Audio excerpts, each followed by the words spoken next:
Ну, для начала продолжим разбирать тему противоречия между проектами, а если точнее сказать, прожектами евробюрократии и национальными интересами государств-членов ЕС. Ну, последняя большая такая стычка, достаточно неожиданная, потому что Бельгия всегда считалась ядром Евросоюза, и бельгийская политическая верхушка, она является зачастую, выступает в качестве части европейской бюрократии, ну хотя бы из-за того, что в Брюсселе расположено большинство органов, руководящих Евросоюза, хотя и не все. Ну, короче говоря, страны ЕС на своем саммите 23 октября не приняли никакого решения по выдаче Украине репарационного кредита за счет замороженных активов России. Я рассказывал, что это за идея, ну, коротко повторюсь. Появилась идея у Урсулы фон дер Ляйен, ее поддержали некоторые страны. Например, Франция в лице Эммануэля Макрона, еще есть некоторые сторонники этой идеи. Она заключается в том, что Украина получает кредит под гарантией того, что она получит в дальнейшем репарации от России. То есть на данный момент кредит выдается как бы под залог российских активов, но они не конфискуются напрямую, они сейчас заморожены, а предполагается, что в дальнейшем они вернутся европейцам как погашение кредита, когда Россия, ну или если Россия, начнет выплачивать Украине репарации. Схема юридически очень сложная. Я уже рассказывал, предполагается изначально, что в будущем двустороннем или, может быть, многостороннем уж, не знаю, что предполагается, мирном договоре, Россия, так сказать, согласится выплатить Украине репарации. Но Бельгия в этой ситуации задает абсолютно, ну, в общем-то, расходящийся с европейской солидарностью вопрос, а если вдруг этого не произойдет? То есть тогда речь идет о де-факто конфискации замороженных российских активов Центробанка из бельгийского депозитария Евроклир. И речь идет о 140 миллиардах евро. Ну и так как многие страны залива, арабские нефтеносные страны, многие другие субъекты держат в Бельгии, в этом депозитарии, потому что он считался один из самых надежных в мире, свои средства, Бельгия боится не только имиджевых потерь, но и прямого оттока этих самых депозитов. Поэтому все, на что удалось уговорить Бельгию, Брюссель согласился на формулировку, что эти активы должны остаться замороженными до завершения конфликта, пока Россия не компенсирует ущерб, причиненный войной. Вот такая вот формулировка. Но речи не идет о той или иной форме их де-факто или де-юре изъятия.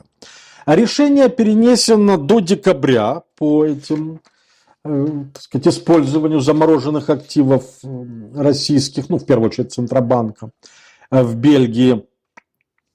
Евросоюз, ну, лидеры стран Евросоюза, которые собрались на саммите, обратились в Еврокомиссию, ну, которая это и придумала, этот проект, с просьбой подготовить варианты гарантий для рассмотрения уже 18 декабря на следующем саммите.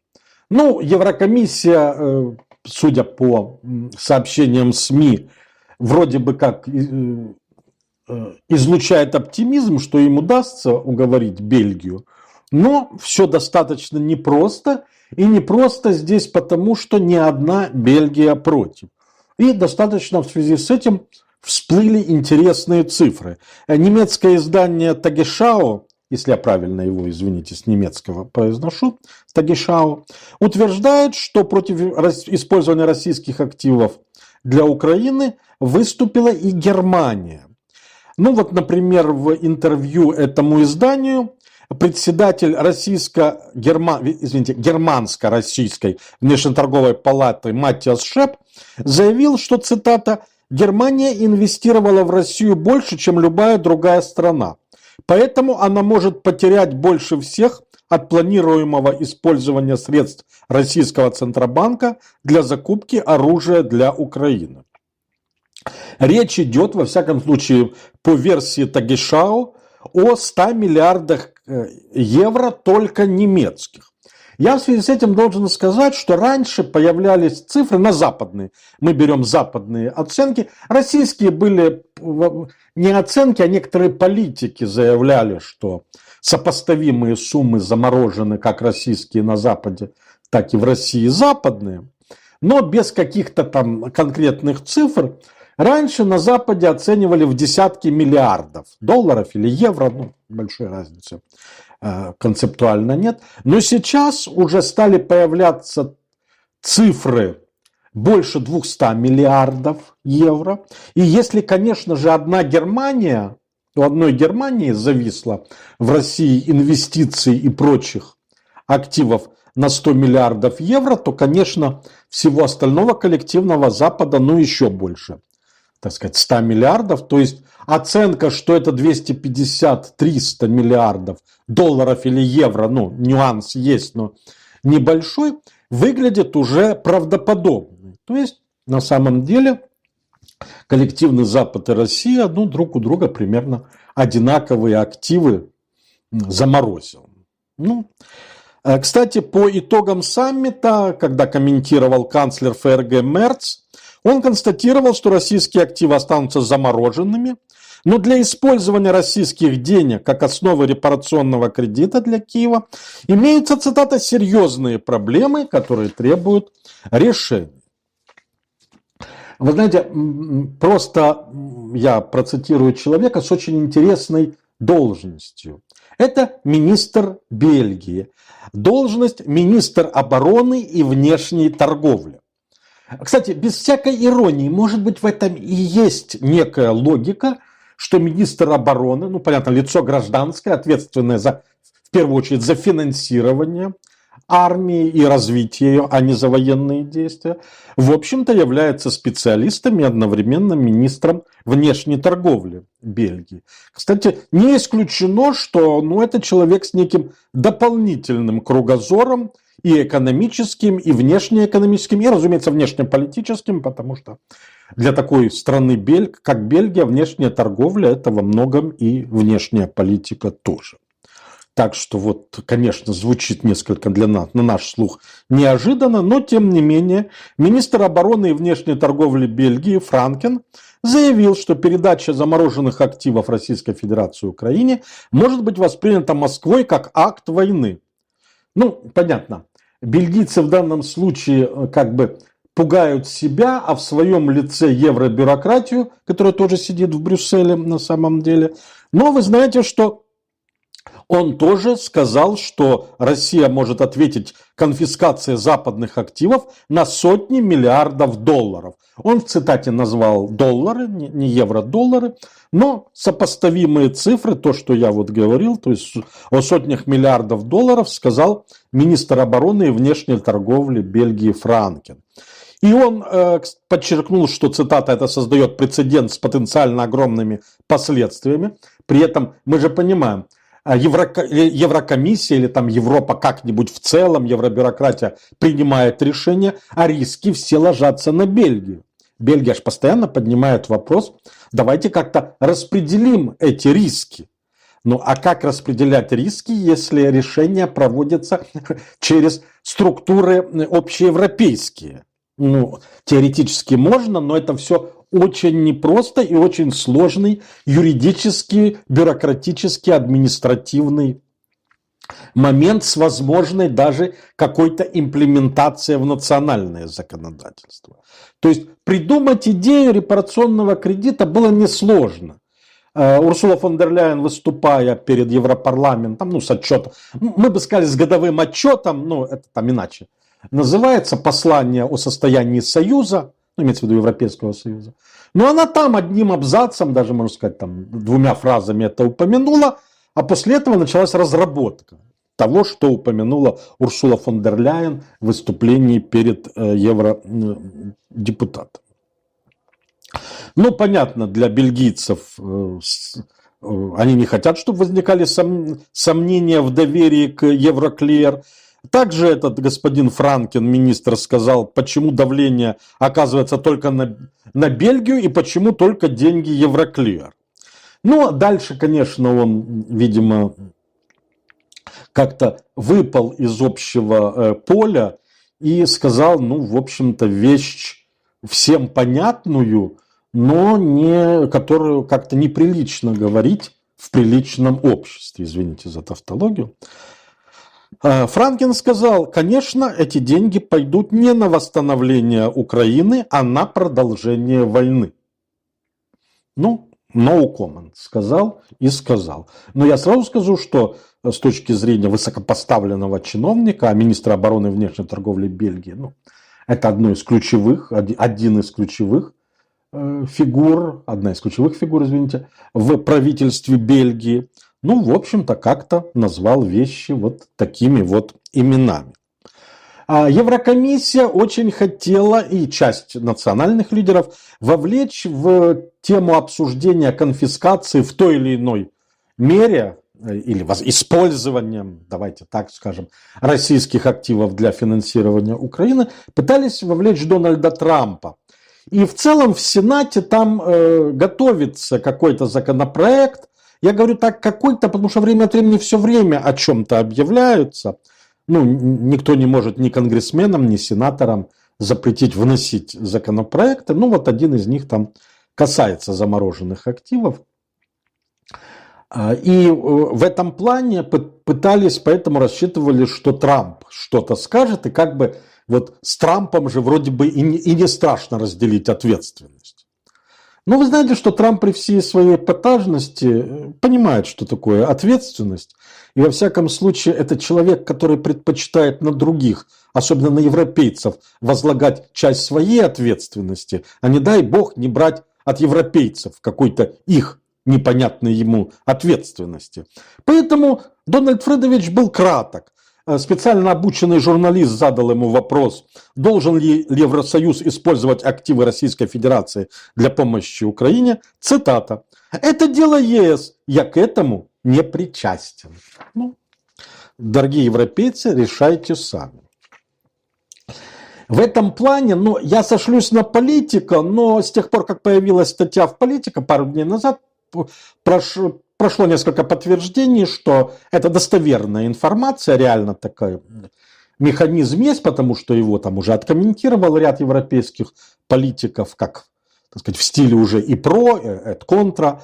Вот, ну, Еврокомиссия теперь для поддержки Украины предлагает привлечь десятки миллиардов евро в качестве, ну, совместного кредита, то есть некий совместный долг Евросоюза, то есть, понятно, если Евросоюз выйдет на внешние рынки, он под низкий процент получит кредит. Мы это уже обсуждали, есть на самом деле две кредитные программы Евросоюза, вот такие коллективные, они на следующий 7-летний бюджетный срок.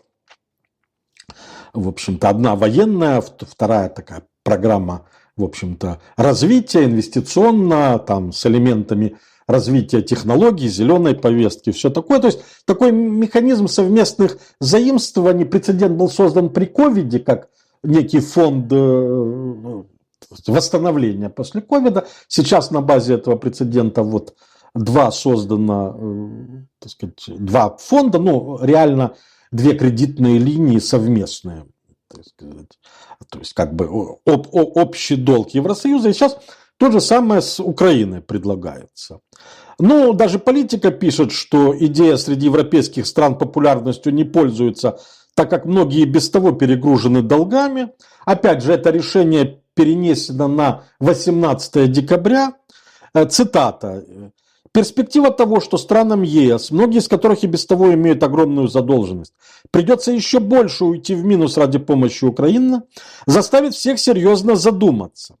Киев столкнется с серьезными финансовыми трудностями к концу первого квартала 2026 года, если не получит новый денежный транш, и на данный момент Европа единственный реалистичный вариант». Ну, здесь все правда на самом деле, только один вопрос, даст ли Европа эти деньги. Вы знаете, что политика со ссылкой на дипломатов достаточно правдоподобно пишет, что, ну, она ссылается, что некоторые дипломаты говорят, что на самом деле Еврокомиссия, столкнувшись с сопротивлением по репарационному займу, решила припугнуть страны ЕС вот таким совместным долгом, чтобы они согласились на репарационный займ. Да, абсолютно бытовым кухонным языком, рассказывая, ну, понятно, ситуация более красиво, интеллигентно и дипломатично, но, извините за полупролетарскую, так сказать, прямоту, да вообще чисто пролетарскую, я же из пролетарской семьи, папа, мама советские инженеры, ну, естественно, так сказать, кровь от крови пролетарий практически. Так что главное вот в чем мысль. Если это блеф, но все знают, что это блеф, то это уже не блеф, а фигня. Возможно, начинающаяся с другой буквы, но мы будем, так сказать, по-пролетарски дипломатичны. Это так же, как вот Беннон, ну, мы с вами иронизировали вчера, что он рассказал, что есть очень секретный план о том, как Трампу остаться президентом или вновь выдвинуться на президента в 2028 году. Ну, так же само. Когда всплывает вопрос, что вот такой вот блеф, чтобы что-то, блеф с совместным долгом в поддержку Киева, для того, чтобы реализовать идею репарационного займа, если об этом говорят дипломаты, значит, все об этом знают. Ну, это, конечно, уже никакой не блеф, так же, как и никаким секретом не является тот факт, что у правых республиканцев в Штатах есть некий план. Господи, давайте отвлечемся, я даже расскажу, какой элементарный. Кстати, скорее всего, тоже некоторые считают, что он юридически как бы некорректный, но идея заключается в том, что выдвинется Венс президента, Трамп пойдет вице-президентом, на это ограничения нет. Но Венс еще до инаугурации откажется от должности президента, на что он имеет право, и Трамп станет, в общем-то, президентом, как вице-президент при отсутствующем президенте. Ну, извините, что отвлекся на американцев, но, собственно говоря, европейцы так часто отвлекаются, обращаются к американцам, апеллируют к американцам, ну, что, в общем-то, и я вслед за европейцами не удержался. Ну, в конце концов, чем я не европеец, в общем-то, глядя в зеркало, в общем-то, сам удивляюсь этому риторическому вопросу. Ну, при этом понятно, мы даже не будем, ну, ладно, сказал, мы даже не будем упоминать, нет, упомянем, что Венгрия предлагает вообще отказаться от финансирования Украины. Более того, Венгрия дошла до того, что вот руководитель канцелярии Орбана, тоже Орбан, ну, они просто однофамильцы, он откровенно говорит, что собираются создать альянс, он его называет антиукраинским, то есть Венгрия, Словакия и новое правительство Чехии во главе с Бабишем, ну, который, так сказать, тоже скептичен к выделению новых денег для Украины, хотя он там не против какой-то гуманитарной поддержки. Да, что насчет Трампа? Нет, Трамп все-таки, конечно, участвует.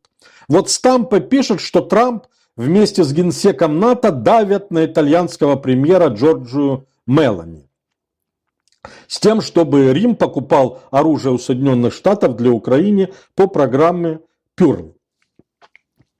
Ну, понятно, Дональд Трамп хочет, он же помогает только за деньги, причем я уже много раз рассказывал, но не могу каждый раз удержаться. Бессент рассказал, что для Украины с надбавкой 10% Соединенные Штаты продают. Потому что, может быть, потом вот за эти деньги какие-нибудь гарантии вот, Штаты, в общем-то, может быть, какому-нибудь европейскому контингенту, может быть, главное, это ключевое слово, окажут. То есть как-то у нас сегодня скидочная акция, кто закупает оружие для Украины, тот платит на 10% больше. Это не шутка. Я цитировал Бессента в свое время, ну сейчас я как и положено, ссылаюсь на себя. Говорят, это уже шизофрения, на себя ссылаться. Но, тем не менее, знаете, в моем возрасте уже и не грех чем-нибудь, в общем-то, посерьезнее многословия обзавестись. Короче, программа Pearl – это Prioritized Ukrainian Requirement List. Ну, список, можно перевести как список приоритетных потребностей Украины. Это, ну, я рассказывал, это механизм США-НАТО, страны НАТО европейские и Канада в этот фонд сбрасываются. По заявке Украине из этого фонда США выделяют вооружение на эти деньги. На самом деле еще в августе собрали 2 миллиарда. С тех пор до октября или совершенно ничего больше не внесли, или абсолютно символическую сумму, там показания расходятся. Ну, как было 2 миллиарда там, долларов, так и, извините, 2 миллиарда евро собрано в августе, так и было до последнего времени. Но теперь Финляндия еще внесла в октябре недавно 100 миллионов евро. Итого 2,100 миллионов евро собрано в этот фонд. Рютте заявил, что сделаны закупки. Вы знаете, что, ну, собственно говоря, можно и так сказать, закупки делаются, оформляется сейчас. Идет оформление сделок на эту всю сумму, на закупку ракет «Хаймарс», патриотов и средств ПВО. Да, это все происходит, но сделки еще не закрыты. Это вот, опять же, по американским данным точно, но Рютте немножко там опережает события. Ну, понятно, что это все будет осуществлено. Ну, теперь хотят, чтобы Италия что-то вложила, и Трамп требует, ну, он же, так сказать, дружит с Мелани, он же несколько раз говорил, что она красивая и прекрасная женщина. Я думаю, что за такое, в общем-то, если ты красивая, прекрасная и умная женщина, и, в общем-то, еще и премьер-министр Италии, то за такие комплименты Дональду Трампу, ну, ты же не можешь ему Нобелевскую премию дать. Ну, закупи на 500 миллиарда, господи, хотя бы в Соединенных Штатах вооружений. Ну, я хочу сказать, что Италия тут достаточно перегружена долгами, это отдельная ситуация, понятно, несколько сот миллионов, несколько сот миллионов евро как-то ситуацию особо не меняют, но дело в том, что раньше Мелани отказывалась от этого по внутриполитическим причинам. Ну, во-первых, общественное мнение не очень за то, чтобы тратить, так сказать, на Украину вот так сотнями миллионов евро, но главное, что против союзники по коалиции, у Мелани же нет большинства, она с 2 национал-консервативными партиями, с партией «Вперед Италия» покойного Берлускони и с партией Лига, бывшая Лига Севера. Это партия вице-премьера Сальвини. И вот на самом деле, когда появилась информация, что Мелани может уступить и сделать закупки вооружений в Штатах для Украины, вот буквально на днях, вот в конце прошлой недели, спикеры партии Лига в парламенте устроили Мелани истерику на уровне, что она поддалась уравнению «больше оружия, меньше здоровья». Ну, они обвиняют ее в том, что вместо того, чтобы выделить на здравоохранение, она собирается выделить на закупки вооружений для Украины. Но вы знаете, что даже та же Стампа пишет, что и Зеленский говорил с Мелани, она никому пока не сказала «да». Да. Ну, хотя многие считают, что вот, как это, что женщина... Вот она женщина или политик? То есть, если женщина говорит «может быть», то это почти наверняка «да», а если политик говорит «может быть», то это почти наверняка «нет». Вот что пробудится в Мелани? Так сказать, союзники по коалиции пробудят в ней политика или Трамп пробудит в ней женщину? Господи, ничего ли я не сказал такого антифеминистичного? Хорошо. Следующее событие – это прошедшая коалиция желающих, которая, с одной стороны, примыкает к этой теме, поиск Еврокомиссией и евробюрократией средств для Украины, особенно в ситуации, когда Соединенные Штаты соскочили и только готовы продавать вооружение, соскочили с этой темы. Но вы знаете, что я, забегая вперед, и я сейчас поясню, для меня, я пытался разбираться в этом вопросе, ну, скажу как шарлатан, поверьте на слово, но если в чем-то пытаюсь разобраться, то я какие-то документы ищу. Я скажу так, для меня не до конца понятен статус коалиции желающих. Я сейчас поясню, в чем дело. Вот даже по последнему заседанию. Ну, оно шло, считается, что в Лондоне, ну, по видеоконференции. Хорошо, сейчас, на самом деле, со времен ковида никого это не удивляет. Сколько в ней присутствует, сколько в ней участвовало? Есть две версии, правда, они друг друга не противоречат. Так сказать, по одной версии 25 участвовало стран, по другой версии около 40 участников, но когда говорят участников, имеется в виду государства и организации. Поэтому на самом деле, если были представители Евросовета, Еврокомиссии, Европарламента, то это сразу, в общем-то, 3 единицы. Я не шучу, оно вот так вот считается. Тем не менее, в любом случае, если взять по этим цифрам, то это достаточно представительное, так сказать, собрание стран, уже не первый раз собираются. Документ вот в прессу, в информационное агентство, обсуждается в информационном пространстве, документ, который утверждается, что по итогам заседания коалиции желающих появился.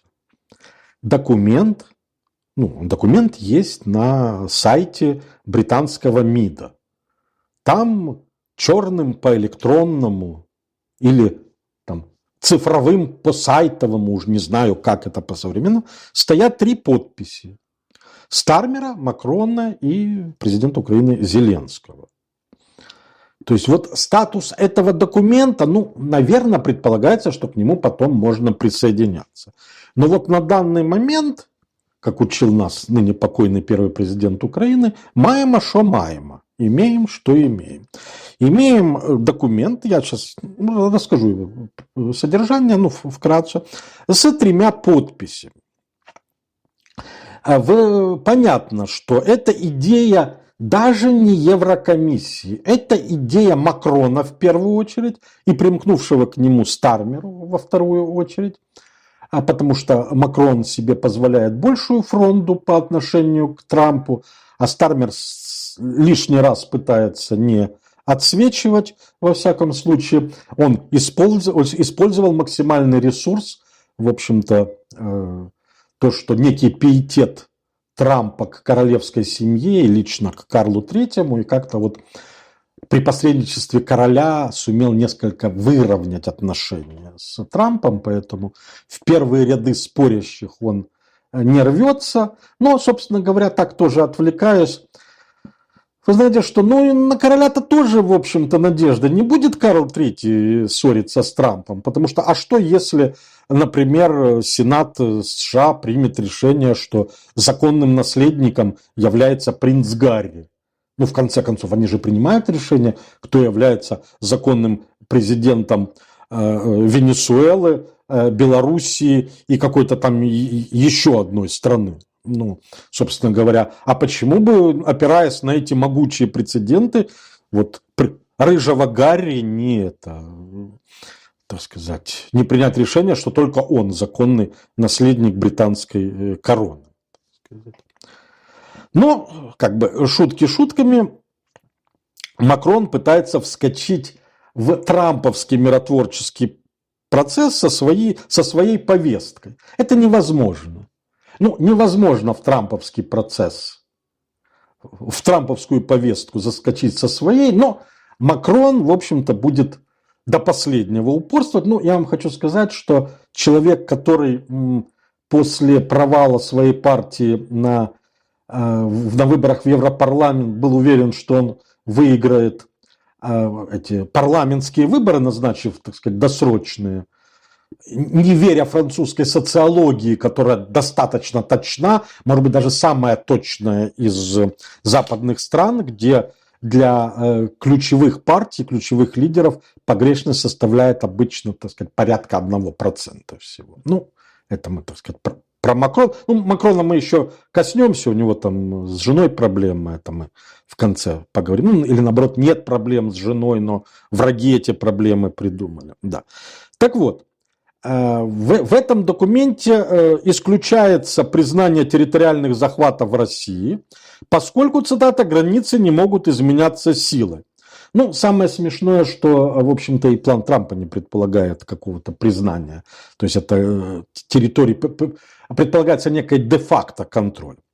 Значит, в коалиции призвали к усилению санкций против России вплоть до достижения справедливого и прочного мира для Украины. То есть предполагается усиление санкций даже после остановки огня. Ну, вы знаете что, идея хорошая, как говорится, я даже не представляю, чтобы Трамп на нее согласился. Ну, потому что Трамп все-таки человек очень прагматичный, так сказать, при всей его эпатажности. Ну, и вряд ли он будет некие нереалистичные абсолютно условия выдвигать. Ну, в этом же заявлении, опять же, я даже оговорился, сказал, коалиции желающих. Нет, в этом заявлении, подписанном лидерами Франции, Британии и Украине, заявляется, что финансировать Украину до 2027 года нужно за счет российских активов. Цитата. Лидеры также выразили намерение удовлетворить срочные финансовые потребности Украины на 26-27 годы, в том числе проработать варианты использования полной стоимости замороженных российских суверенных активов. Ну и там же в документе упомянуто намерение ввести войска на Украину после прекращения огня. Но опять же, Франция и Британия только это подписали, ну из тех, кто что-то может вводить. При этом, ну, Британия на самом деле ничего вводить не собирается, а Франция, ну, я много раз рассказывал эту ситуацию, президент без согласия Национальной Ассамблеи может ввести только на 4 месяца войска. Поэтому не до конца понятно, что они обсуждают, но тем не менее. А следующий момент – это взаимоотношения Евросоюза с Китайской Народной Республикой. Вы знаете что? Договорились бы КНР и Европа, у них нет состояния торговой войны, есть элементы жесткой конкуренции, выходящие за рамки экономической конкуренции. Да, это все есть. С обеих сторон протекционизм есть, различные рестрикции, зачастую носящие, ну, субъективный характер. Все это есть, но в пределах нормы. Но Евросоюз, особенно вот евробюрократия, не имея никаких других мировых ориентиров, вынужденно ориентируется на Трампа. Я расскажу эту ситуацию. Вот политика, ну, как для информационного повода, так сказать, не потому что это мысли политика. Европейские лидеры ищут единую стратегию против действий Пекина, усиливающих зависимость Европы от китайских поставок.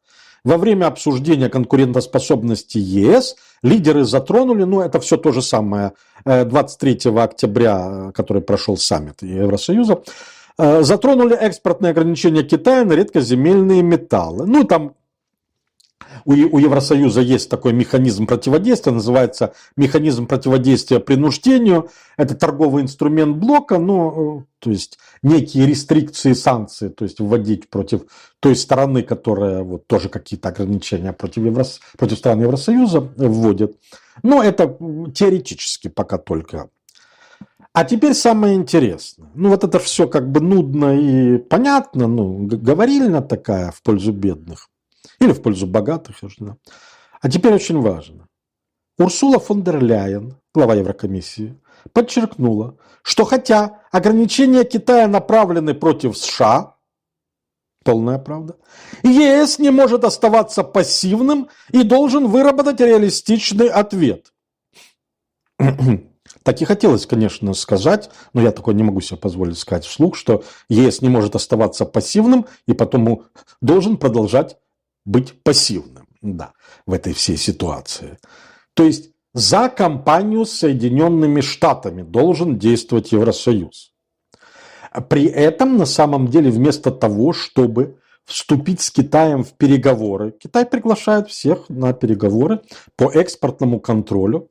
Более того, требования экспортного контроля, я рассказывал по отношению редкоземов, он жесткий, но договороспособный. И был, да, в связи с Соединенными Штатами, в первую очередь, он был принят. Но как бы договариваться можно. Более того, ни одна... Господи, откройте Синьхуа. Там регулярно некие реверансы, такое предложение к тому, что вот Евросоюз должен действовать в собственных национальных интересах, не должен оглядываться на третьи страны. Но все время вам китайская компартия на вашем родном английском языке, потому что переводится с китайского на большинство языков мира, все ясно говорит, чего он это, что не хочет он с вами ссориться, Китай, что давайте договариваться. Только можно вот без этой фигни про права человека, особенно в Синьцзян-Уйгурском автономном округе. А все остальное давайте поговорим и обсудим. Но, так сказать, а как же себя будут утверждать тогда Урсула фон дер Ляйен и Кая Каллас, если они там не будут Китаю, в общем-то, лекции про права человека читать. Интересный отчет. Вот то, что я сказал, разговоры в пользу бедных, то есть, или говорильни я назвал, я не преувеличивал. Вот из отчета, кратенького отчета по обсуждению китайской тематики, Дональд Туск связал китайский вопрос с ростом цен на энергоносители. Наверное, не знаю, возможно. А Джорджия Мелани и Эммануэль Макрон выразили обеспокоенность доминированием Китая в цепочках поставок. Но это также страшно, когда на смену лету приходит осень, а потом, не дай бог, и зима может наступить. Тема хорошая для обсуждения. Фридрих Мерц обратил внимание на наплыв мелких китайских посылок в Европу. Да, такая форма торговли. Но это, подождите, это что-то вроде не про редкоземы. Уж точно не редкоземы китайцы в Европу посылочками отправляют. То есть, даже... Нет не просто единой позиции, а нет темы для разговора. А давайте поговорим про Китай. И видите, я не утрирую, это я вот из отчета о переговорах. А растерянность Европы тоже понятна. Они упустили сразу возможность для переговоров, сразу, когда Китай ввел 9 октября эти экспортный контроль, реально, конечно, серьезные ограничения. Я подробно рассказывал, даже очень подробно. Упустила шанс. А теперь я не в порядке хронологическом. Тут, извините, я в обратную сторону немножко расскажу. Но это было, так сказать, МИД Германии, глава МИД Германии Йохан Вадефуль был вынужден отменить поездку в Китай, а он уже собирался туда ехать и от Германии, и от всего Евросоюза. И, в общем-то, кинуть в лицо тирану, давайте дружить по-хорошему, а то по-плохому как-нибудь заставим, наверное. Глава МИД Германии Йохан Вадефуль отменил поездку в Китай, а дальше цитата из Die Welt немецкого, так как никто не захотел с ним встречаться. Дело в том, что Фридрих Мерц давно хотел съездить в Китай, канцлер, после избрания своего, уже прошло полгода, вроде бы, проблемы накапливаются с Китаем, но так и не совершил визит в Китай. При этом оказывается, что в планах немецкого Кабмина были уже зарезервированы дни. То есть предварительно вопрос прорабатывался. Но после этого китайцы сообщили, что у товарища Си Цзиньпиня нет времени на эту встречу. Решили заслать главу МИД. Глава МИД тоже не смог согласовать встречи, так сказать. При этом, понятно, что просто с ним никто не хочет видеться, потому что в крайнем случае с ним могут встретиться, если хотят, допустим, несколько показать отношения, по партийной линии люди, курирующие, допустим, внешнюю политику или экономику курирующие. Тем не менее, в общем-то, никто с товарищем Вадефулем решил не встречаться. А при этом, на самом деле, из-за того, что нет никакого переговорного процесса, и редкоземы, и прочие элементы, и содержащие редкоземы, полупроводники и прочее, не поступают в Европу. На этой неделе объявлено, что на этой неделе останавливает Volkswagen производства Гольфа и Тигуана в Вольфсбурге. Ну так, на минуточку. Считается, что на предприятиях немецких осталось вот этих частей, ну, так сказать, китайских составляющих от 0 до 2 недель. У кого как называется. Вы знаете, конечно, можно было бы, так сказать, какой нехороший Китай, но в данном случае Китай сам как-то... Дракон тоже часто действует по принципу, что если битва неизбежна, то лучше огнем изо рта полыхнуть первым, так сказать, а потом взлететь и посмотреть, как оно догорает на самом деле. Такая у дракона тактика. Но опять же, как и в случае с Соединенными Штатами, я это рассказывал, так и в данном случае с той же Германией и с Европой в целом, это ответные меры. Что произошло? Дело в том, что, ключевое слово, уступая жесткому давлению Вашингтона, по требованию США, Нидерланды под предлогом защиты национальной безопасности взяли под контроль компанию Nexperia. Это дочка китайской Wingtech Technology, производитель полупроводников. То есть просто вот пришли на китайскую дочку какие-то внешние управляющие и взяли ее под контроль. Что сделал Китай? Ну, заморозил, китайская головная компания заморозила сотрудничество со своей дочкой и остановила поставки деталей как на свою дочку, так и в Евросоюз в целом. И это сразу же вызвало перебои в электронной промышленности Европы. Ну так, на секундочку, уступили требованию Соединенных Штатов. Ну, на этом фоне, конечно, Берлин самую большую бесстрашность проявил. Ну, как бы это сказать, в общем-то, такая хуцпа уровня бойцов вермахта 1939 года. Они за это выразили официальный протест Пекину по линии МИДа. Ну, спрашивается, и что? Вот ответные меры Китай предпринял за то, что у него де-факто забрали крупное предприятие, дочернее в Нидерландах. И перестало это предприятие и на свою дочку, и в Европу в целом поставлять детали. Вы меня извините, так, может быть, вы там с Нидерландами разберетесь сначала, чем с Китаем. Но понятно, что после такого бесстрашного демарша МИДа, ну, понятно, главу немецкого МИДа, товарища Вадефуля, никто в Пекине не ждет. Вот проста ситуация на самом деле. Но, как бы, рядом с Евросоюзом бывший его член Великобритания полощется, так сказать, за Ла-Маншем. Но здесь тоже, в общем-то, Кир Стармер призывает на помощь Трампа. И вот так как должна состояться, в четверг запланирована встреча Си и Трампа, так сказать, на полях саммита АТЭС в Куала-Лумпуре. Встреча уже, в общем-то, намечена, подтверждена обеими сторонами. Ну и вот Кир Стармер призвал Трампа убедить Китай отказаться от российской нефти. Он сообщил, что в воскресенье прошедшее разговаривал с Трампом по телефону о необходимости давления на Китай, чтобы тот прекратил закупки российской нефти, поскольку важно, цитата, продолжать оказывать экономическое давление на Москву. Ну и премьер добавил, что вот его поразил тот факт, что Индия и Китай на прошлой неделе сократили зависимость от российской нефти, и должно быть послание Пекину, цитата, все должны прекратить покупать российскую нефть. Ну, короче, сказал и сказал. Reuters.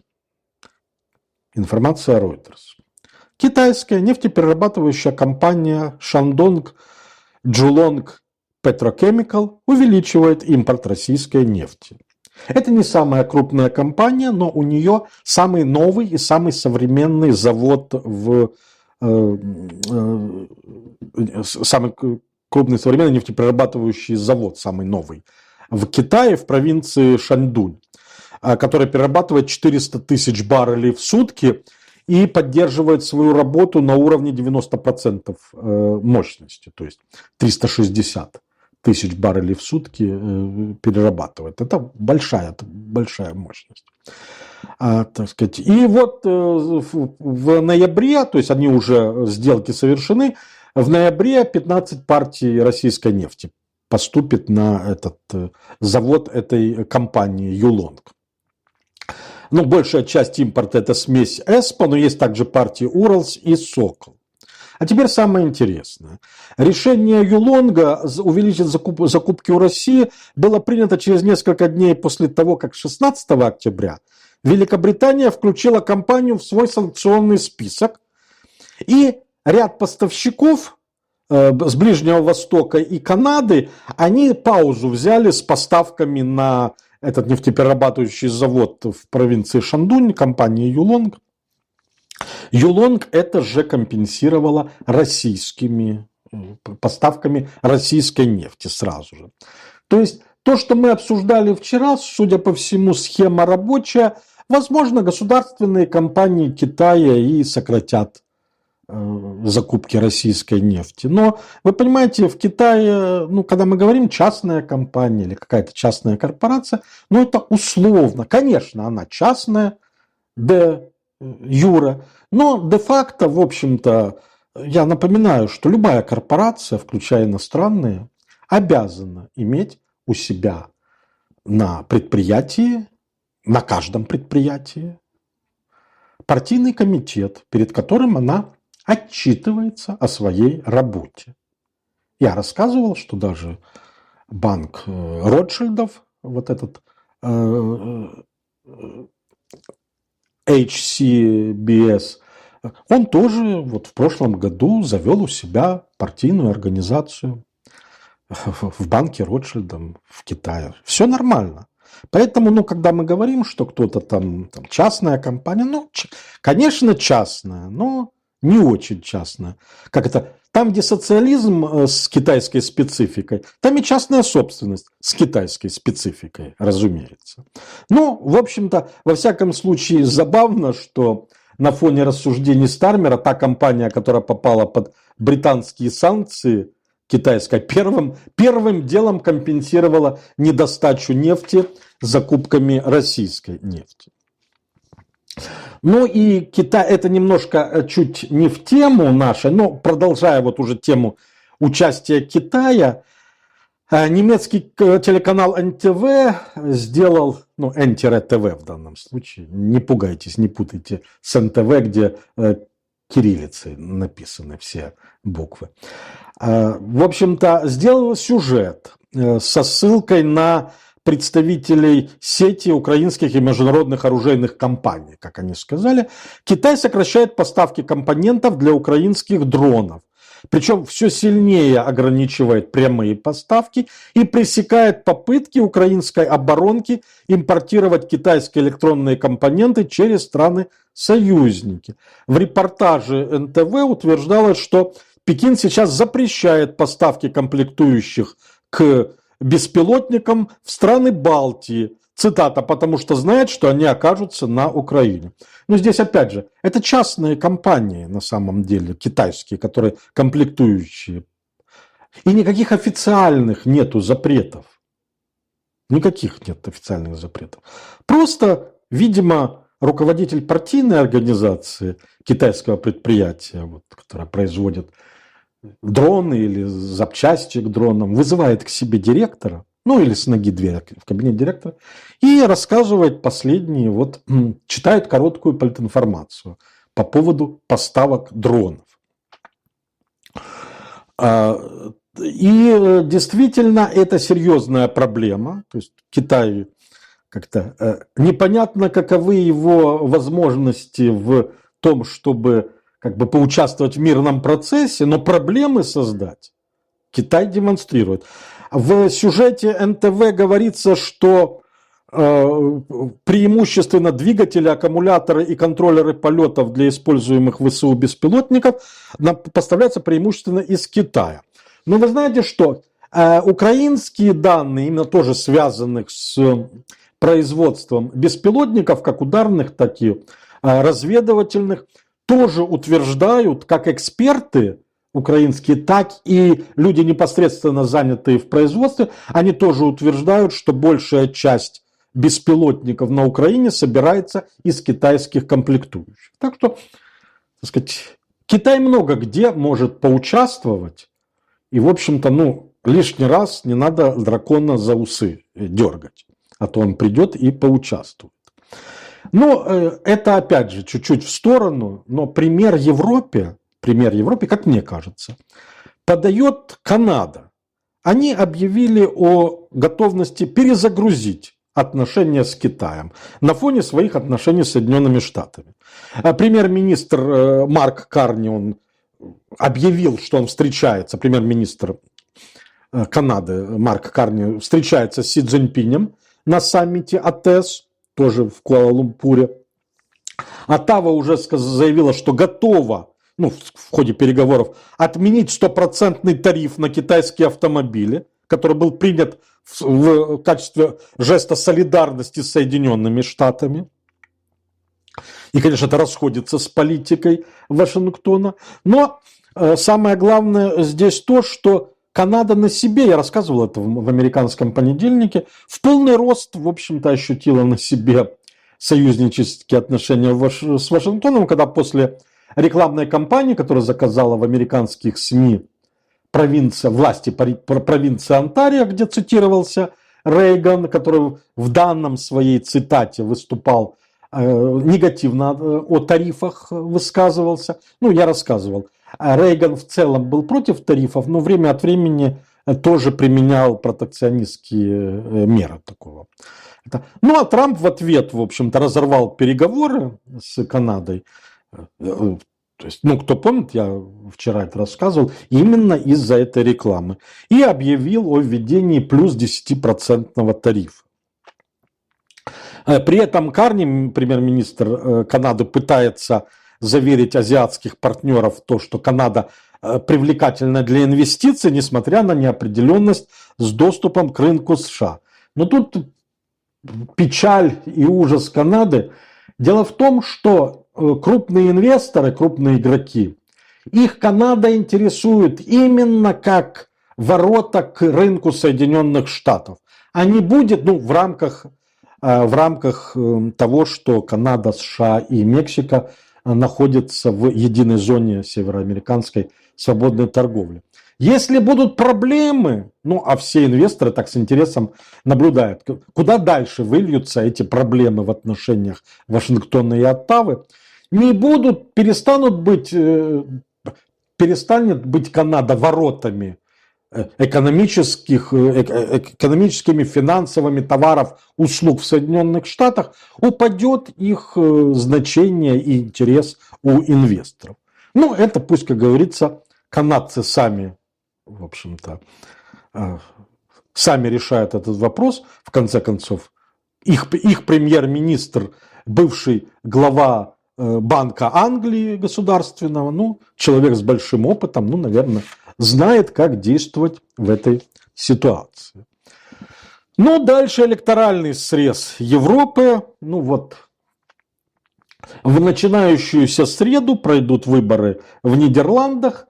Это досрочные выборы, там развалилась правящая коалиция. Понятно, стоит геволт по поводу того, что на первое место опять выходит партия свободы Герта Вилдерса. Но вот тут я сразу хочу сказать, что это заведомо такая крик и истерика, совершенно необоснованные, а такие, скажем, учебная тревога. Я скажу почему. На самом деле партия Герта Вилдерса, да, она была первой на предыдущих выборах, и сейчас практически наверняка она берет первое место. По различным социологическим последним исследованиям нидерландским, она в пересчете на места, там зависит, сколько пройдет партии, она может взять от 26 до 31 места. Максимум был несколько недель назад, что одна социология говорила 34 места. Вопрос из скольки? Из 150. Грубо говоря, если средний показатель это 30 мест, 1/5 мест она берет. Да, это будет первое место, потому что голландская партийная система очень фрагментирована сильно. То есть на самом деле она не доминирует. Она даже в большинстве, вот как в этом большинстве было распавшееся, так и в будущем большинстве, она в большинстве, которое должно быть 76 или больше мест, она в большинстве будет в меньшинстве. Извините за такой оборот. То есть у нее будет там 30-31, максимум 34 места из 78, которая, извините, из 76, которая требуется для большинства. Крик поднимается ради того, чтобы, наконец, разрушить политическую традицию. Политическая традиция нидерландская заключается в том, что глава, лидер победившей партии, которая заняла первое место, становится премьер-министром, а его партия, ну, разумеется, входит в коалицию, и вокруг нее формируется коалиция. Это было отчасти отыграно в предыдущий раз, когда еще три более не менее правоцентристские партии, ну, так сказать, не очень далекие от партии Свободы, вместе с партией Свободы создали вот такую на четверых коалицию, но в качестве компромисса премьером стал не Вилдерс, а был взят технократ, который возглавил эту коалицию, достаточно уважаемый человек, экономист, но коалиция развалилась не из-за экономики, а в конце концов развалилась из-за того, что более жесткий или менее жесткий подход к миграции. И вот я процитирую нидерландскую, в Амстердаме выходит De Volkskrant газету либеральную. Она пишет: все парламентские кресла весят одинаково. Даже если по итогам выборов в среду партия Вилдерса станет крупнейшей фракцией, но в то же самое время останется обширное большинство, которое не пожелает с ним сотрудничать, то такая позиция большинства будет с точки зрения демократии абсолютно легитимна. Да, конечно, с точки зрения демократии, где большинство, то все легитимно. Но есть традиция, которая все-таки, кроме, так сказать, того, кроме сборной солянки большинства, учитывает мнение относительного большинства голландцев, ну, нидерландцев, которые отдали победу той или иной партии. И всегда это было. Спустя 1,5 года экспериментов с хромой уткой Диком Схофом, ну, это вот этот технократ, который возглавлял правительство, ну, к нему особых претензий нет, мы можем констатировать, что наличие премьер-министра с собственным политическим профилем и солидным мандатом от избирателей большим, чем у Вильдерса, ну, имеется в виду в сумме больше, является ключевым элементом в плане эффективности нового правительства и репутации страны за рубежом. Ну, честно говоря, мне кажется, что как раз любые махинации, ну пусть не махинации, любые нарушения политической традиции, отход от политической традиции, любое, в общем-то, какие-то вот такие нововведения под лозунгом «лишь бы вот эти нехорошие люди не получили места в правительстве», но мне кажется, что это скорее подрывает репутацию страны за рубежом, а не наоборот, что те, кто набрали больше всех голосов, ну, те и вошли в правительство и получили там пропорционально больше мест, чем другие, которые с ними, ну, вошли в коалицию. Кстати, схема была обкатана впервые на Австрии. Там тоже вся послевоенная традиция была нарушена. Победившая, ну, набравшая первое место партия Свободы не была допущена к формированию правительства. Ну, теперь, так сказать, вот свободная пресса взывает, чтобы это было продолжено и в Нидерландах. С другой стороны, вот другое издание, это уже бельгийское Le Soir, франкоязычное, она, в общем-то, пишет несколько иначе эту тему, я вот хочу вам процитировать. Наилучшая стратегия уничтожить ультраправых, дать им в руки власть, вопросительный знак. Подобного рода идеи периодически курсируют в умах некоторых граждан, однако опыт Нидерландов показал, насколько она бессмысленна и вместе с тем опасна. Но я не знаю, в Италии правительство Джорджа и Мелани, я вам хочу сказать, оно уникально для Италии тем, что все три правые, очень правые партии, даже по итальянским меркам, братья Италии, Вперед Италия и Лига, их суммарный рейтинг практически такой же, какой он был в день голосования, когда они прошли в парламент. У них было примерно 43%, когда они вот в день голосования. И уже 2 года, по-моему, даже уже больше 2 лет, у них 42-44% поддержки. Вот. Как было, так и осталось. Ну, это так, слово. Герту Вилдерсу удалось распространить свои идеи за пределы собственного лагеря. Вот это важный момент, о котором пишут. И то же самое пишут и про Францию, и про Германию. Да нет, они не идеи распространили за пределы собственного лагеря. Просто они начали называть вещи так, как их видят люди, ранее не голосовавшие за вот эти национал-консервативные партии. Но какое-то время, когда человек видит, что эта партия, она ему тоже казалась чересчур, как-то слишком правая, я не такой, мол, это. Но когда она слышит, что из раза в раз партия повторяет те же самые тезисы, емко и коротко, которые у самого в голове, или он в семье, на кухне там обсуждает, или с друзьями за пивом, он начинает смещаться в пользу той партии и голосовать за нее. Поэтому не идеи вышли Вилдерса, в смысле, не идеи вышли за рамки, так сказать, куда-то далеко, а просто они охватили людей, то есть их признали своими люди, которые раньше были за другие партии, за более центристские голосовали. Кроме того, партия Свободы смогла раздвинуть границы политически приемлемого. То есть некие идеологии об исламе стали более возможны. Герт Вилдерс нарисовал в воздухе, почему в воздухе, я не знаю, мрачную, почти апокалиптическую картину страны, пребывающей в упадке, и превратил определенные группы населения в козла отпущения на потребу досужей публики. Тем самым он лишь сеет страх и подпитывает ярость. У меня, кстати, вопрос. А вот кого больше? Вот этих определенных групп населения или досужей публики? Если это демократия и досужей публики больше, чем определенных групп населения, то права досужая публика. Извините за такой оголтелый цинизм на самом деле. Британия.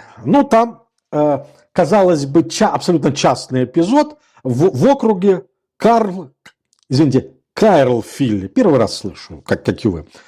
Уэльс, Уэльс слышал и раньше. Это мажоритарный округ по выборам в британский парламент в Уэльсе. Находится, там до выборы были. Округ 100 лет контролировали лейбористы. 100 лет. А в прошлый раз на выборах, на предыдущих выборах прошлогодних, кандидат от лейбористов взял 46%. Блестящая победа, полный разгром.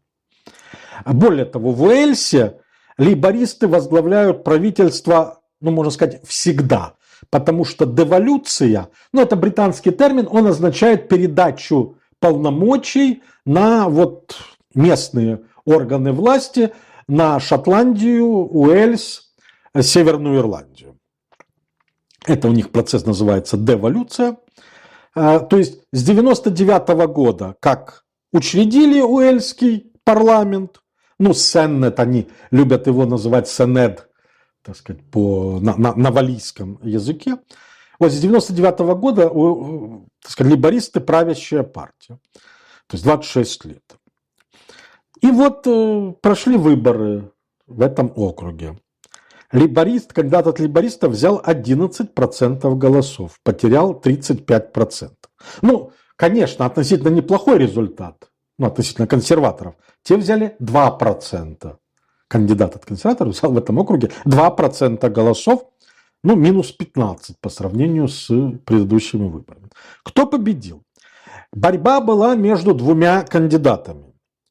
Партия Плайд Камри, это уэльские националисты, она такая же, как шотландская национальная партия, но ее вес в Уэльсе не столь велик, как у шотландской национальной партии в Шотландии. Если у шотландской национальной партии к 50% идет поддержка, ближе к 50%, то у Плайд Камри по разным 18, 20, 22, то есть солидная поддержка, но все-таки она не выходит за рамки все-таки какой-то такой электорального гетто, можно сказать. Так вот, кандидат от Plaid Cymru взял 47%, плюс 19%, а кандидат от партии Реформ 36%. То есть сошлись националисты, и они там достаточно левые националисты, и национал-консерваторы общебританские из партии Реформ.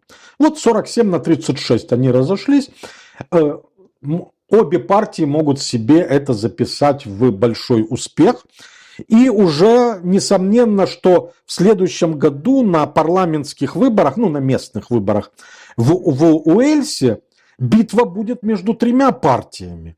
И удержат ли лейбористы власть, или им придется с националистами вступать в коалицию, чтобы удержать власть, или всех снесут, так сказать, партия Реформ. Непонятно, но процесс этот идет. Но это как бы в отдельном округе, он не может быть показательным, тем более здесь сильна в целом по Уэльсу, и особенно в этом округе, сильна националистическая партия, региональная партия. Но если мы возьмем по всей стране, вот последние данные YouGov, партия Реформ 27%, лейбористы 17%, самый низкий результат с 2001 года, когда YouGov начал свои исследования. Наверное, это и за 100 лет самый низкий общенациональный результат лейбористов. У консерваторов точно самый низкий. Не знаю, уже за 100 или даже больше лет.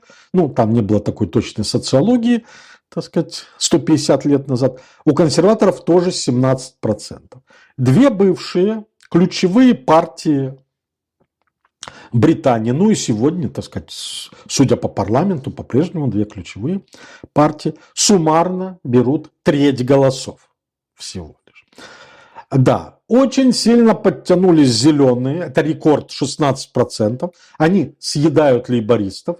Лейбористов еще съедает один новый такой лево-мусульманский проект, но зеленые тоже к себе мусульманскую улицу подключают. И мусульмане перестают голосовать за лейбористов. И либеральные демократы 15%. То есть, на самом деле, можно говорить о том, что в Британии вместо двухпартийной системы, пятипартийная система с лидерством партии Реформ, которая не гарантирована, но имеет шансы стать победителем следующих выборов. Конечно же, все идет, допустим, партия Реформ, конечно, ее фишка – это борьба с миграцией. В этом плане происходит радикализация. Почему зеленые так выросли? За счет чего? Потому что зеленые являются в Британии самой позитивно воспринимаемой партией среди этнических меньшинств. Почти половина, 47% этнических меньшинств британских относятся к зеленым позитивно, а негативно только 30%. При этом самые позитивные к партии относятся пакистанцы и бангладешцы. Или выходцы из Бангладеш. В этих группах 58% позитивно относятся к зеленым. В общем-то. И, наверное, их, так сказать, их, видимо, не смущает соседство зеленого знамени ислама и радужного знамени бедлама. Так сказать, у зеленых одно другому не противоречит. Но в первую очередь это связано с симпатией пакистанцев и бангладешцев, в основном этих общин, поддержкой зелеными палестинцев и антиизраильской позиции во время последнего конфликта. При этом, разумеется, на другом полюсе 69% этнических меньшинств британских считают партию Реформ расистской. В той или иной степени расистской. Что тоже неудивительно. Дальше интересно, этот эффект, я несколько раз обращал на него внимание, мои постоянные слушатели, а в прошлом некоторые даже из них даже и зрителями были. В общем-то, я люблю этот момент об отношении мигрантов к миграции. Так вот, среди этнических меньшинств Британии главная проблема стоимость жизни для страны. Был вопрос, для страны какая главная проблема? Стоимость жизни 59%. Понятно. Экономика в целом 43%. Да понятно все. Третья проблема. Иммиграция 33%. При этом представители индийской и чернокожей общины Великобритании, ну, можно сказать, что они даже где-то и нетерпимость проявляют. Потому что среди них, в этих группах, в индийской, чернокожей, ну, афро-британской общине, 38-40% считают миграцию главной проблемой, стоящей перед страной. Главной проблемой. А, например, у представителей смешанного происхождения 28%, а пакистанская или бангладешская община там всего 22% называют этой проблемой. Это проблема. Почти в 2 раза разнос. Ну, я, кстати, должен вам сказать, что, ну, я говорил, что сейчас лидером консервативной партии избрана Баденок, Кеми Баденок, а она нигерийка, ну, афро-британка, так сказать, противник миграции, собственно говоря, ее во многом поэтому и избрали, что она достаточно жестко, во всяком, как минимум, высказывалась в отношении миграции. Ну, а о том, как приехавшие, как мигранты влияют на политическую повестку дня, ну, в частности, Британии, вы знаете, проблема сектора Газа, война в секторе Газа, представляет собой острую проблему для пакистанцев и бангладешцев, или выходцев из Бангладеш. 35% опрошенных эту проблему, пакистанцы и бангладешцы, что это одна из главных проблем, стоящих перед Британией. В остальных этнических меньшинствах, ну вот у тех же афро-британцев или индийцев, 7-9% только называют эту проблему острой, как проблема для Британии. А пакистанцы и бангладешцы 35%. Ну, вот такая вот ситуация. В Ирландии несколько неожиданно с точки зрения разрыва, хотя и предсказуемо, победил левоцентристский кандидат в президенты, независимая социалистка, ну, она социалистка по взглядам, но ее поддерживали левые партии, Шин Фейн, скажем, из таких знаменитых партий, но она формально беспартийная. Кэтрин Коннолли. 63% голосов даже с копеечками взяли, так сказать, правящая партия, ну, правоцентристы потерпели поражение, пообещала стать президентом для всех и противостоять ультраправым и антимиграционным настроениям. То есть в Ирландии пришел, так сказать, победил на выборах, хотя там президент очень ограниченные полномочия, больше декоративная должность, но все-таки избирается всем населением, а не парламентом. В общем-то, она шла как, так сказать, готовая противостоять ультраправым и антимиграционным действиям, которые в Ирландии, ну, достаточно активны. Я вам хочу привести пример, что было испорчено на этих выборах примерно 200 тысяч бюллетеней, на большинстве из которых были надписи, ну, которые классифицировались как расистские. Ну, мы не знаем, что там не приводится, но мы понимаем, так сказать, некое отношение к миграции, ну и к кандидату в президенты, который эту миграцию защищает. И, кстати, во время кампании были вспышки, ну, стычки между мигрантами и местным населением. Это все тоже было, так сказать. Ну, Франция. Во Франции социалистическая партия, благодаря которой Лекарню, как-то второй Лекарню, так сказать, который вернулся в премьерский дворец, в Матильон, вернулся, возомнила себя, видимо, не только кингмейкером, ну и, наверное, кингфакером, извините за это, и уже заявила, ну, вы помните, я рассказывал, благодаря тому, что социалисты не голосовали, ну, или только 7 человек голосовало за вотум недоверия, социалисты де-факто поддержали новый кабинет Лекарню, и не хватило, в общем, как раз голосов социалистов, там, по-моему, 18 голосов не хватало, ну, а вся фракция социалистов где-то 65, то есть где-то 58 социалистов не не проголосовало, и правительство было создано. Теперь же Социалистическая партия Франции заявила, что готова свергнуть правительство уже на следующей неделе. Ой, ребята, вы бы определились на самом деле.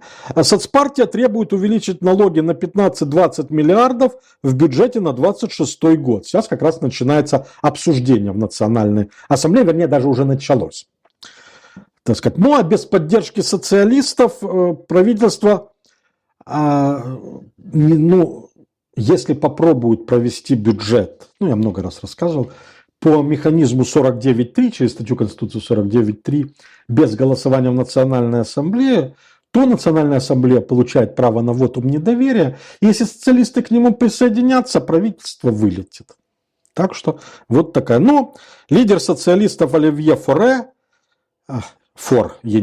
Оливье Фор в эфире телеканала BFM заявил, если в ближайшие часы, то есть до следующего понедельника, часы до понедельника, ладно, хорошо, в тексте не будет явных изменений, в тексте бюджета имеется в виду, то не будет никакого пространства для маневра в отношении законопроекта о бюджете или законопроекта о социальном обеспечении, так что на самом деле все будет кончено. Господи, вот связались с социалистами. Вы знаете, были вот такие термины, конечно, они казались нам такими из какого-то прошлого, архаичного, вот, мелкобуржуазная партия. Или, как еще суровее, так сказать, вождь, клеймил проститутки буржуазии. Да. Собственно говоря, а в чем был неправ термин? Он слишком ярлычный, как-то немножко несовременный. Так сказать, социалисты – это вот мелкобуржуазная партия с впадением то в буржуазность, то в мелко, так сказать, буржуазность. А то, что она политическая кто-то там, они конечно, они возмутятся и скажут, что мы политические свободные женщины, мы политические гетеры, в общем-то. Да, в общем-то, суть процесса от этого на самом деле не меняется. Интересный момент в Германии. Я напомню, там коалиция, главная партия ХДС-ХСС, блок партий христианских, и младший партнер по коалиции социал-демократическая партия. Вот такое условно-центристское в целом получилось правительство. Молодежное крыло социал-демократов немецких призвало к классовой борьбе. При этом уже давно избегается этот термин, даже на уровне региональных организаций на самом деле. Но, тем не менее, председатель молодежного крыла Филипп Тюрмер, он выступил против денежной аристократии, возникшей из неолиберальной политики, которая также проводилась социал-демократической партией Германии. Молодежный бунт на корабле. Молодежь требует социальной справедливости. Молодежное крыло немецкой мелкобуржуазной партии не хочет быть проституткой буржуазии. По молодости, да, так сказать. Хочется сказать, что Филипп, ты потерпи, со временем понравится тебе. Но не хочет терпеть Филипп. И, в общем-то, выход, как выход из этой ситуации, классовая борьба. Разразилась большая полемика, но на самом деле запрос на боевую такую более-менее последовательную настоящую левую партию есть в Германии. И завершаем, конечно, мыльной оперой суд в Париже. В Париже начался процесс, сейчас в данном случае он двухдневный, 27-28 октября, против 10 человек, которых обвиняют в киберпреследовании или кибербуллингу первой леди Франции Бриджит Макрон. Это люди, которые распространяли ложные утверждения, что Бриджит Макрон мужчина по имени Жан-Мишель Тронье. То есть, это брат Макрон. По максимуму им грозит до 2 лет тюрьмы. Продолжается борьба. Эммануэль и Бриджит Макрон подали иск против Кэндис Оуэнс, это блогер, очень известный комментатор, правоконсервативный американский женщина, которая эту тему раскручивает. Ее обвинили в глобальной кампании унижения, но на самом деле я рассказывал, один суд они проиграли на самом деле. Я сейчас этого коснусь вопроса. Ну, Бриджит Макрон, разумеется, заявила, что ведет эту борьбу не только ради себя, но и ради других жертв травли в интернете. «Это моя битва», сказала она в интервью ТФ1. Хорошо. Политика, вот, заголовок. Дочь Бриджит Макрон выступила в суде против трансфобных слухов. Ну, хорошо. Цитата. Что сказала Азьер? Азьер сказала: не проходит и недели, чтобы ей кто-то не напомнил об этом. Она не может игнорировать все ужасные вещи, которые о ней говорят. Ну, хорошо, не может и не может. Тут вот что интересно. Вы понимаете, так сказать, уровень, уровень ситуации, нагнетания, старая история, возможно, обиды и все. Сторона семьи Макронов, а вот тут внимание, выставила только одного свидетеля. Да, дочь Бриджит, Азьер, стала единственным свидетелем, выступившим на этом суде. Ну, тем более дочь. Вы знаете что? Конечно, я понимаю, есть свои правила, свои традиции, свой закон французский. Но согласитесь, как-то несколько слабовато на самом деле. Но, с другой стороны, произошла такая случайность, вы поймете, это чистая случайность, что в воскресенье, перед началом суда, на BFM TV, это один из самых популярных каналов, у них цикл Red Line, красные линии, вышел документальный фильм «От слухов до заговора», посвященный первой леди Франции и о том, вот как ее, в общем-то, кибербуллили. Ну и, разумеется, еще более случайно. Журнал «Фигаро ТВ Магазин», это вот как у нас мы привыкли, телепрограмма с анонсами, такая цветной, приложение к «Фигаро» выходит. И в этом приложении изложили заранее содержание фильма, говорит, а еще его и почитайте. То есть в пятницу вышел этот «Фигаро ТВ Магазин» с изложением документалки на БФМ. В воскресенье вышла БФМ, фильм, так сказать, «От слухов до заговора». Ну и во вторник, в среду проходит судебный процесс. Чистая, незамутненная случайность. Да, так вот. Там тоже, вы знаете, интересный фильм, но есть там тоже моменты. Давайте я вам изложу примерно вот своими словами. Там как бы начинается сентябрь 2024 года, Бриджит Макрон заходит в свой личный кабинет на сайте налоговой службы и обнаруживает, что ее переименовали на этой онлайн-платформе в Жана Мишеля. А если точнее, там было написано Жан-Мишель по прозвищу Бриджит Макрон. Ну или, наверное, точнее, по-нашему, именуемая Бриджит Макрон. А вы знаете что? Действительно, сам человек не может туда внести изменения. А кто туда внес изменения? Кто туда внес изменения? В фильме говорится, что по итогам рассмотрения поданной Бриджит Макрон жалобы полиция задержала двоих. Это пара 40-летних корсиканцев, Жюльет и Лоране А. Без фамилии. И они на допросе заявили о глупой и безрассудной шутке. Но это мы знаем из фильма, что якобы нет. По их словам, инцидент стал для них способом выразить протест против проводимой правительством политики. Вот обратите внимание, что они, в общем-то, не отпирались, что-то, в изложении телеканала, что-то рассказали. Дальше. В конечном счете подозреваемые были освобождены судом первой инстанции, поскольку было установлено наличие ошибки со стороны администрации налоговой службы. Подождите, так с их стороны не было злого умысла? Их освободили от наказания. Понимаете, возможно, все это ложь и все. Но так как даже излагает БФМ, который абсолютно случайно перед началом вот этого процесса сделал фильм, и, конечно, целых, я вам хочу сказать, 7 журналистов делали документалку на 35 минут.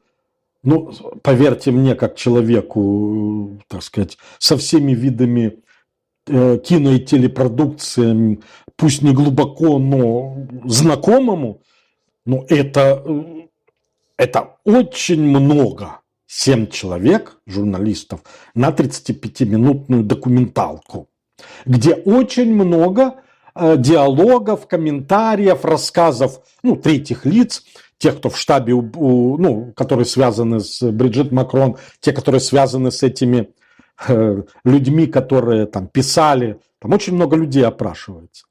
То есть такое недешевое мероприятие, этот был документальный фильм.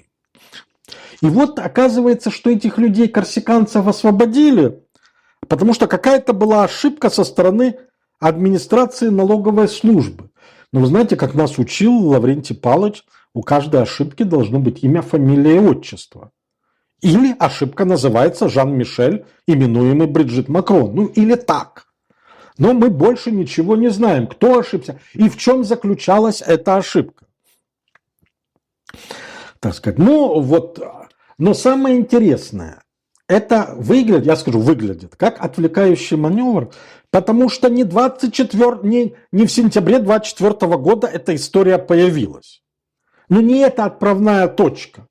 Ну, это какой-то, может, драматический момент, но это абсолютно не отправная точка всего этого. Они говорят, что все началось во Франции в 21 году с некой Наташи Рей. Да, я, кстати, все время называл эту фамилию, вам рассказывал. В то время называвшая себя журналисткой. Ну, она блогерша была, да, именовалась журналисткой. Это 50-летняя женщина, близкая к движению желтых жилетов, ну, приличная женщина, как мне кажется, и движимая ненавистью к элитам и супружеской чете Макрон.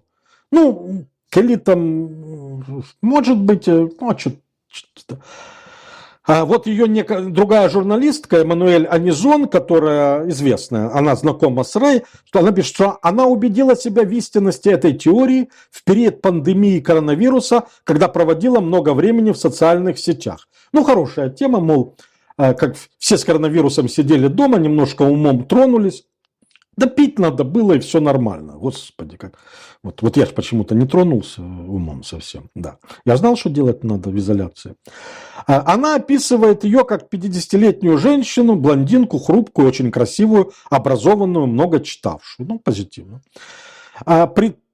Якобы предоставленная ею аргументация в значительной степени основана на простых наблюдениях за лицом Бриджит Макрон. И некий вот Антон Руже, журналист издания «Медиапорт», который общался с Наташей Рей и спорил, он говорит, она хуже, чем бездарность от журналистики. Нет никаких весомых поводов, которые позволяли бы появиться сомнения. Ну, то есть, в общем-то, вот, она такая плохая, нехорошая. Я вам говорил, что был уже над Наташей Рей суд. И самое главное, что в этом суде было, она была освобождена от ответственности. К большому неудовольствию, кстати, Бриджит Макрон, потому что было указано, что, с одной стороны, там не было злого умысла, не было специального желания, так сказать, продвигать недостоверную информацию. И второе, там было в этом решении суда, что она пользовалась известной публичной информацией в своих умозаключениях. Ну, или в своих рассуждениях, или в своих журналистских расследованиях, как хотите. Вот такая вот ситуация по решению суда. То есть, значит, история, все началось во Франции в 21 году с некой Наташей Рей, ну, наверное, во Франции, но не в 21-м, и не с Наташей Рей. Кстати, все уже забыли, там была еще одна женщина, которая себя называла провидицей или колдуньей, она парижанка, она помогала Наташе Рей, как-то вот какими-то мистическими способами. Кстати, ее в свое время тоже освободили там от ответственности, но она как-то с этой темы ушла, в общем-то. А вот просто что даже ту информацию, которую я помню по памяти, ну, какой бы ни был фильм БФМ, так сказать, профессиональным, у меня к нему возникают вопросы. Вот просто я откровенно говорю, я не говорю, что там неправда или что, но просто та информация, которую они дают, Ну, и с ней как минимум можно спорить или задавать наводящие вопросы. Но, опять же, еще одна журналистка утверждает, что, так сказать, что это под влиянием коронавируса произошло. Ну, потом некий Ксавье Пуссар, да, так сказать, это такой конспирологический желтый журнал, есть «Факты и документы», в общем-то, конспирологический. Вот об этом писал Ксавье Пуссар, о том, что про Бриджит Макрон, что она мужчина.